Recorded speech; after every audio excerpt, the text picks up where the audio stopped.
Towel dryer करून झालं, Serum apply करा. 2 ते 3 थेंब सिरम हातावरती अप्लाय करायचा.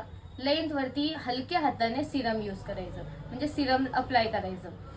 सिरम यूज करायचं फक्त लेंथ वरती, स्काल्पवर नाही. स्काल्पवर जर तुम्ही सिरम यूज केलं, ऑलरेडी आपण ऑइलिंग केलेलं आहे, सो सॉफ्टनेसची किंवा ऑइलीनेसची आवश्यकता आता संपलेली आहे.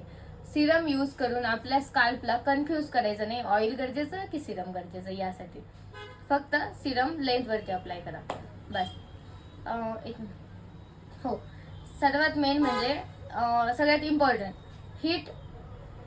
हीट आणि सन प्रोटेक्शन. हीट आणि सन प्रोटेक्शन पासून आपल्या केसांना, स्काल्पला, पूर्ण हेअरच्या जे आहे स्ट्रक्चर, त्यांना प्रोटेक्शन करणं गरजेचं असतं. सो बाहेर जाताना रात्री दिवसा कधीही स्कार्फ यूज करा. सकाळी जर तुम्ही जात असाल तर सनपासून प्रोटेक्शन करणं गरजेचं. रात्री जात असाल तर धूळ, डस्ट या सर्वांमुळे आपल्या केसांवर म्हणजे स्काल्पवरती खूप सगळं डस्ट जमतं. त्याच्यामुळे हेअरफॉल खूप लवकर जलद गतीने होतो. सो तुम्ही स्कार्फ अप्लाय करायला पाहिजे. सॉफ्टवाला पिलो कव्हर, सॉफ्टवाला कॉटनचं किंवा सिल्कवाला पिलो कव्हर यूज करायचं, जेणेकरून रात्री झोपताना आपले केस एकदम स्मूथ राहिले पाहिजे, हलकं वाटलं पाहिजे.